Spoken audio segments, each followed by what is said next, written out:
All right. Hello, everyone, and welcome to Journal Club. My name is Jessie. And I'm Camryn, and today we're going to be talking about all things fieldwork. So, in lieu of everyone getting their fieldwork placements, we just wanted to dive in to tell everyone a little bit about what fieldwork is and what to expect. And so, we are both going to Shriners in Greenville, and for our level 1A. And so, we're going to be doing their ADL boot camp, and then for level 1B, I'm going all the way to Kentucky to do inpatient acute at the University of Kentucky. And that is going to be so fun. And my level 1B, is going to be an outpatient orthopedics clinic in Greenwood. So I get to stay local, close to home. Yep. And so kind of just like the purpose of what we're going to talk about today, we're going to talk about just like some tips on how to make the transition into fieldwork seamless and kind of what to expect and what you can do to prepare for fieldwork. Yeah, so beginning with that, we wanted to go into like what's the purpose of fieldwork. So it is used to work as a transition from the student role into a practitioner role ultimately by gaining all of the experience. We're able to learn what we've learned, like the science behind it, and the theories that we learn in class and apply it to a real world setting.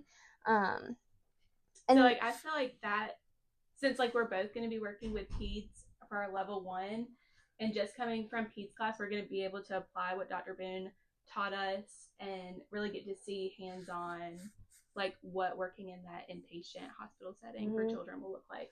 And then with this experience in even level 1 and level 2 field work, we'll be able to observe and take note of what occupational profile components they're giving us. And we're going to be able to just assess a patient and be able to identify what areas of need and where the deficits are. Because I don't know about you, but I have a lot of trouble with that. Oh yeah, I need some work on like just like everything occupational profile. Like I know Dr. Erb's class, we just did the whole driving simulator thing in class, and getting to see how she like seamlessly worked in the occupational profile with her interview, that was like really helpful for me to just see like it doesn't have to be like sit down and answer these questions. It can be like really getting to know the patient and how important that is for building rapport and stuff like that. And then with the in-person experience we get to use the occupational therapy code of ethics and the standards of practice and see how those work in the actual clinical setting.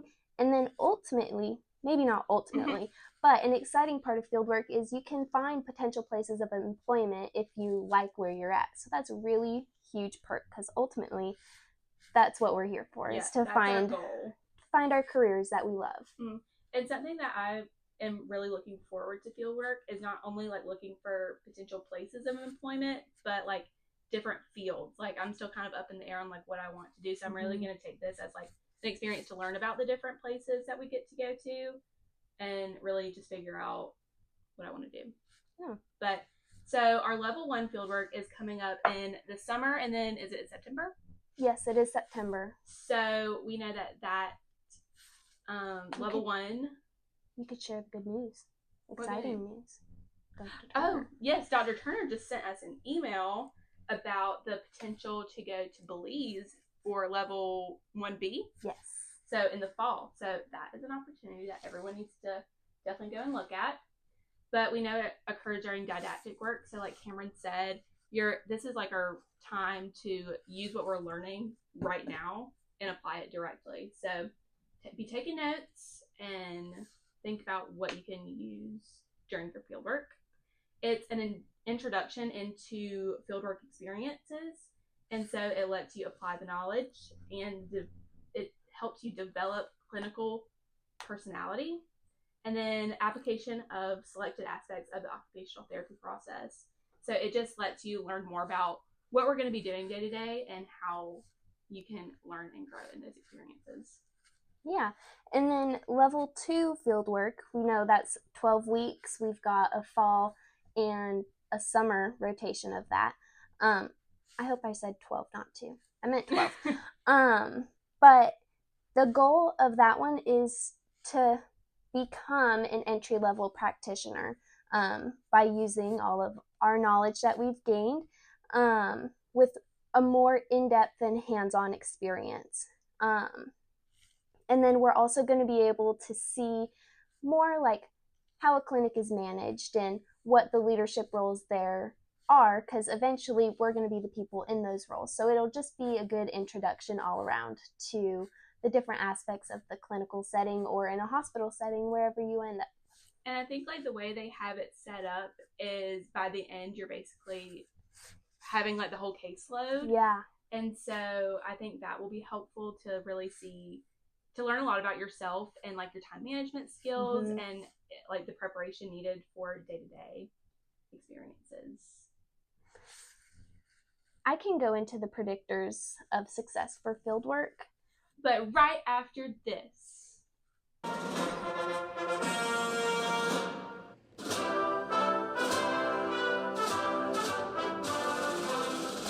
Hi guys, this is your soda president, Miss Kai Girl. She said that we don't have any updates right now other than Lunch and Learn Tuesday from 12 to 1 and to have a good week. Good girl. Hey ladies, we have S-Spot Yoga with Dr. Boone on June 10th, not June 11th, that's my bad. 11:30 on the front lawn. Bring a yoga mat or a towel if you have one. And if it rains, we'll be in the Peds Lab. Hello, fundraising coordinator here. Thank you to everyone who purchased a shirt and or hat.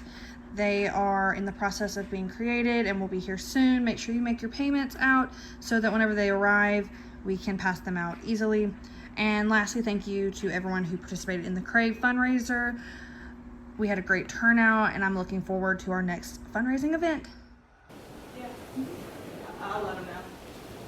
Oh, hey there! Didn't know you were right there. I was just talking to the ocean. We got sensory night, June 12th from 5 to 7:30. It's gonna be beach theme, and it's gonna be a shell of a time. Check your email later to find out more details.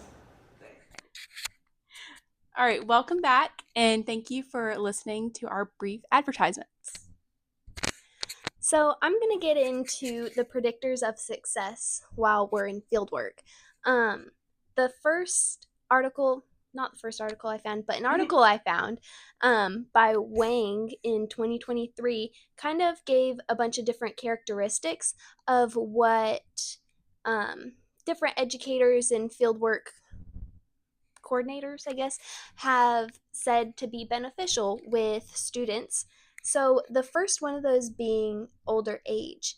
And older age, you can't change your age.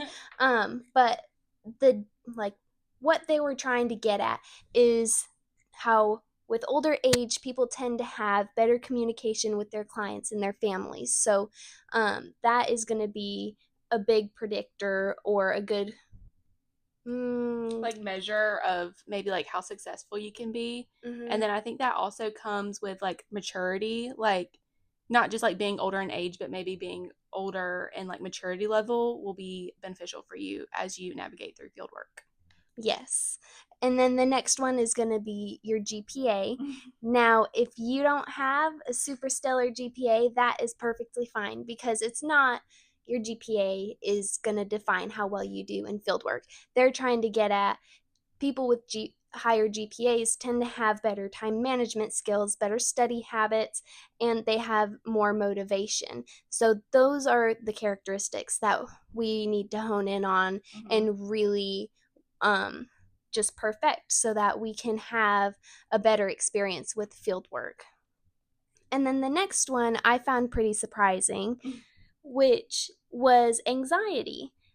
This article said that people who have anxiety up to a certain point is going to benefit you in your fieldwork. They were saying how it impacts motivation to perform well, and people who have a certain level of anxiety, they're going to put in more effort to achieve their goal. So this is not saying anxiety that is crippling almost is going to benefit you. It's up to a certain point that it levels off. but that is going to help you with your goal and motivate you to work harder and prepare more each day. And like I know we've talked about like even right before our like kines practicals or neuro practicals, like the more nervous we are per se, like the more time and effort we're putting into studying or practicing with friends. And I think that correlates to this is just like the initiative to want to succeed really plays out here, and like having that like little bit of butterflies or anxiety for field work, you're going to put that much more effort into being your best self come day one. So I think that's kind of how that translates into what we're going through. Yeah, that's exactly it. And then next on the list, we've got emotional intelligence. This article broke it down into emotional reasoning, which is going to be being able to think through the emotions you have and identify what they are. And then emotional management, which is going to be handling those emotions, because some of us are going to have fieldwork sites that are going to be a little bit heavier, and we're going to feel emotions that maybe we haven't felt before, or some that affect us more than others. And we really need to be able to hone in on what we're feeling and work through it so that we can be the best therapist each day and be the best student, learn the most, and ultimately help our clients the best we can. I definitely think that's like one of like the most important things we can work on, like not only like on ourselves but like with our like peers and stuff, because I think that also comes with like that maturity that you're seeing like with the benefits from like being older. I think that has a big like correlation to emotional intelligence as well. Yeah, and then that also comes off as being more professional and working on that professionalism aspect of fieldwork, because that is critical. Very important. Which leads us into our next topic, which is interaction management. And so this is being able to have effective communications in everyday situations, having that professional when talking with your fieldwork mentor or any of the other therapists or doctors in wherever you're placed, being able to openly communicate if you need help in certain situations or if you don't understand anything, and also communicating at appropriate times. Exactly. It's very important that there's that openness, and research says that's a predictor of success, which is excellent. And then finally, we have stress management. So the article said that being able to effectively manage your stress is a protective asset that allows us as students to use our problem solving strategies, be able to reflect on what intervention we've done, reflect on the day, reflect on anything we might need to correct, and then which will correlate into being able to care for ourselves at the end of the day. We need to make sure that we manage our stress so that we're able, once again, to be effective therapists. Yeah. And so finally, we're going to talk about how we as first year OT students can prepare for our upcoming fieldwork. So first, we're going to post all the articles that we looked at for this journal club, but this one in particular looked at professional and technical skills perceived to be essential at the beginning of fieldwork. And then after fieldwork, they also took surveys that talked about those skills that were perceived to be lacking. So I think it's like a chart, and it talks about all these different skills that were most needed and then ones that they felt like needed to be worked on before field work. So I think everyone should definitely go and look at that because it's... Who was that one by? Mason in 2020. So, but with that, it said that planning and grading interventions were the most essential thing needed for fieldwork. So before fieldwork, I think it would be really helpful to know the population that you're going to be working with and kind of have like, not like specific interventions in mind, but like be able to think on your feet of like what kind of interventions might be needed. And then they also talked about like the utilization of like planning and grading those on site was really important. So maybe have like in your head grade up and grade downs of your interventions. Yeah. That, and also researching like which assessments this population might use, that will also be super beneficial. yes, like Dr. Turner said, like if you know you're going into outpatient peds, maybe look into what are the most used assessments for outpatient peds and really familiarizing yourself with those. And also with that, like it also said keeping like journals of questions, because I know the place that I interviewed at, she wants us to like write down our questions so we can discuss at the end of the day. And the article by Kepner in 2019 said that students that kept journals during the day on site was really beneficial for their learning experience. So it says also to prepare for fieldwork that students should aim to improve initiative, creativity, and will to succeed. So I think like that kind of encompasses what we've been talking about this whole time, of just really showing that you want to be there, you want to improve, and show your personality through creativity. But yeah. Is that all we have for I them think today? that's all we have. So these are going to go out on the 1st of every month, our journal club videos. And then we're going to have a viewing party on Thursdays. Yep, the first Thursday of every month. For June, it's going to be June the 5th. Right. I will be making brownies. Please come. Yes, and we're going to have all of our references on hopefully Brightspace if we can get it uploaded. Yes. So everyone can go and look at all the articles we read. We're going to post a link to our video for you guys to watch, and then come ready to discuss. Have a great day.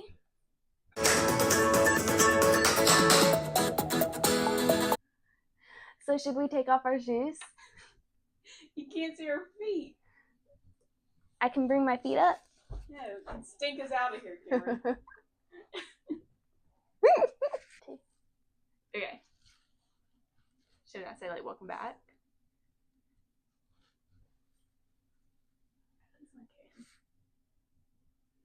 No! We can't do this. We have to wait for her to leave.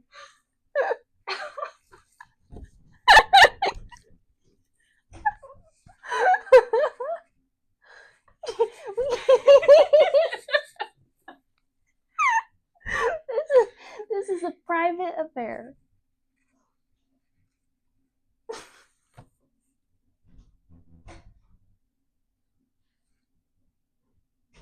All right. Okay, she's gone now. Ready? Ready. Okay. All right. Welcome back to Journal Club. What was I supposed to say? Summer break and are enjoying the start of our new classes. I'm Jessie.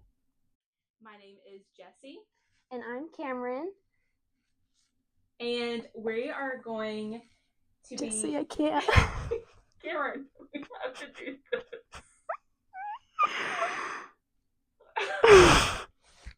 We just have to do it. I'm Jessie and I'm Camryn. And I could see and I'm Camryn. You want to introduce it and then I'll talk for a minute? No. It's Jessie. And I'm Camryn. My brain just blanks when I begin to speak. I'm Camryn. And then it's just going to flow. Yeah. Just don't think about it. All right. Welcome back. Wait. Where was little... I shouldn't say that. Oh my gosh, I just messed it up. Jessie. Sorry. I feel like we hadn't said Journal Club yet. Really? Yep. Yes, I'm so excited for field work.